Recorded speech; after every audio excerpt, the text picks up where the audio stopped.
Good evening for Telesur. I'm Cody Weddle in Caracas, Venezuela. We start tonight at the Climate Summit in Lima, Peru. China and the United States reached a deal on reducing greenhouse gas emissions. Similar commitments were agreed to by the European Union, while Germany adopted an action plan on Wednesday. As the negotiators tried to come to a draft agreement to address the world's biggest issue, hundreds of Peruvian children formed a large image of a tree on Lima's Miraflores beach to raise awareness. It comes in addition to indigenous movements making their presence felt.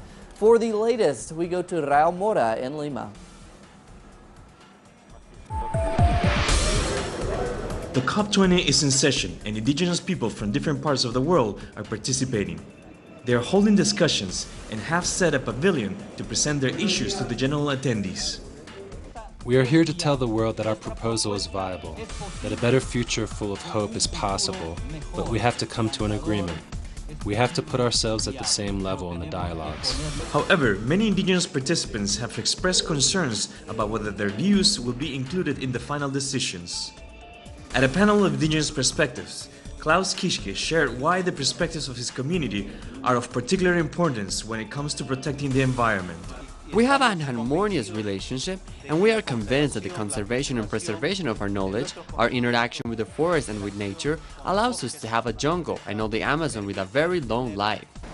At the moment, Kischke's voice has not had an effect on authorities, and his community continues to be under threat by oil explorations from a U.S. company. Reporting from Lima, Peru for Telesur, Rael Mora. Thanks to Rael, and we go to Venezuela now. After hardline right-wing opposition leader Maria Machado was indicted yesterday for attempting a coup against the government, the victims of the armed barricade, which shook the country in early 2014, describe it as an act of justice. Rachel Boothroyd with the report. Drivers in Hummers in the rich district of Valle Arriba in Caracas shouted at them that they were talking nonsense. But for them, it doesn't feel like a joke. They are all members of the Committee for the Victims of the Barricades. Each and every one of them lost a loved one or had someone close to them injured during the armed barricades which ripped through the country in February this year in an attempt to overthrow the Venezuelan government. The faces belong to the 44 people killed by the barricaders. Today the committee has gathered outside the US Embassy in Caracas to hand over a document rejecting US President Barack Obama's defense of currently jailed right-wing opposition politician Leopoldo Lopez, who they consider to be the main orchestrator of the barricades. The barricades were promoted, sponsored and prepared by these leaders of the opposition who are on trial at the moment, and others who are still free. Gracias. Muchas gracias. Nos gustaría, por favor, su nombre y cargo, señor, si es tan amable. Señor, ¿cuál es su nombre, caballero? They received much the same response when they handed over a document to the United Nations headquarters in Caracas earlier this week. They were protesting against comments made by assessors from the organisation's working group on arbitrary detention, who recommended that the Venezuelan government release Lopez. An unidentified UN representative told the committee to look up the headquarters' telephone number on their website if they wanted to receive a reply. It seemed to us that we received unequal treatment because they didn't attend to us in the same way that one of their teams attended to Mrs. Liliana Tintori. Just 1 hour later, there was no shortage of international media coverage as right-wing opposition leader Maria Corina Machado was officially indicted for treason against the state. She was one of the main voices spurring on the barricades, and prosecutors link her to emails threatening to annihilate Venezuelan President Nicolás Maduro. She denies that she is trying to topple the government.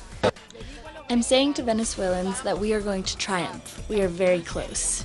As the case continues, figures in Washington have intensified their calls for sanctions against the Venezuelan government. Rachel Boothroyd for Telesur in Caracas, Venezuela.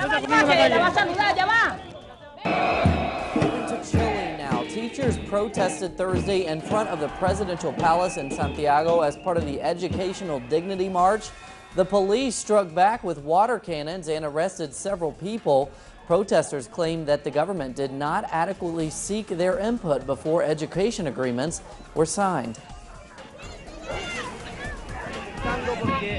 We are protesting because we feel sidestepped by the authorities, including the Teachers College.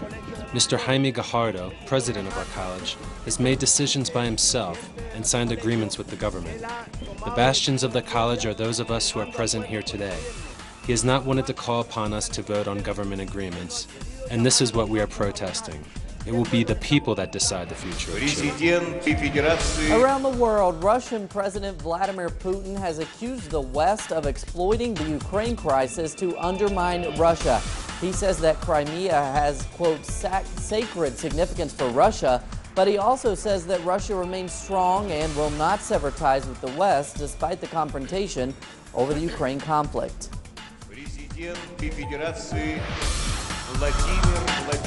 In Chechnya, fighting between Islamists and police has left 19 dead in a repeat attack.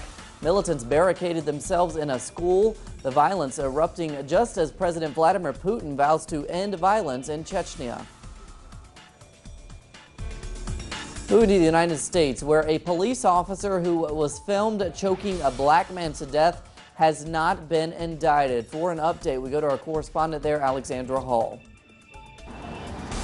A white police officer in New York has been cleared of all criminal charges by a grand jury in the death of an unarmed black man who died during an attempted arrest in July. 43-year-old Eric Gardner was allegedly selling loose cigarettes when police approached him on the sidewalk, attempted to arrest him, and then took him down, placing him in a chokehold as he repeatedly told them, "I can't breathe." A bystander recorded a video of the incident, and it later went viral, calling into question President Obama's pledge to donate millions of dollars in the wake of an arrest in Ferguson to purchase body cameras for police departments all across the United States. They would be designed to to clear up further ambiguities in future police altercations. Now, on Thursday afternoon, Attorney General Eric Holder announced that the Cleveland Police has reportedly engaged in a practice of unnecessary and excessive use of force just weeks after a Cleveland police officer shot and killed a 12-year-old boy as he played with a toy gun on a playground. The Justice Department is reportedly continuing with investigations into the incident in New York and also into the Ferguson Police Department. Reporting in Washington, I'm Alexandra Hall for Telesur. Staying with this story, protests have spread across the country following the grand jury decision. Also on Tuesday, police in Arizona revealed an officer shot and killed an unarmed black man there. The United Nations has urged the United States to respect protesters' rights and has called for greater accountability. What's going on here in our own backyard. I think the Secretary General's thoughts are obviously with the family of Mr. Gardner following that decision and the people of New York. I think the case is again focusing attention on the issue of accountability of law enforcement officials, and the Secretary General urges all competent authorities in the United States to do everything possible to respond to the demands for greater accountability. Now to Palestine. The calm in the region has not lasted long, and tensions are once again on the rise. For the latest, we turn to Noor Herzine. After a week of calm in the West Bank, the situation has escalated again after a Palestinian man was shot and injured east of Jerusalem on Wednesday, shortly after he stabbed 2 Israelis in a supermarket.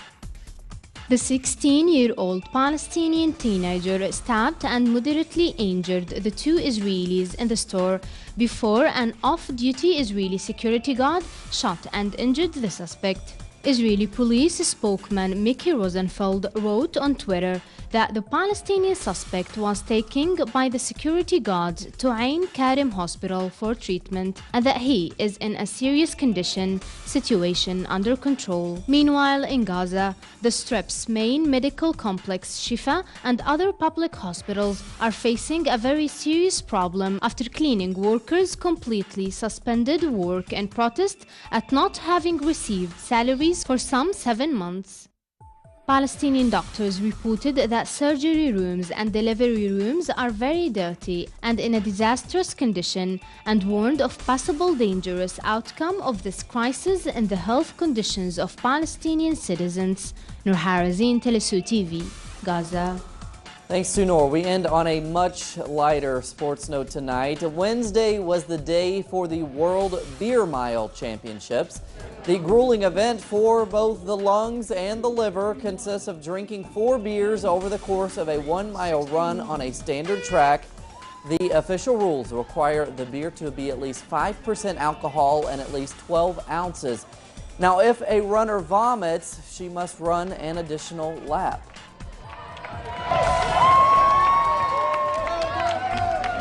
Fast beer drinking, baby. Fast beer drinking.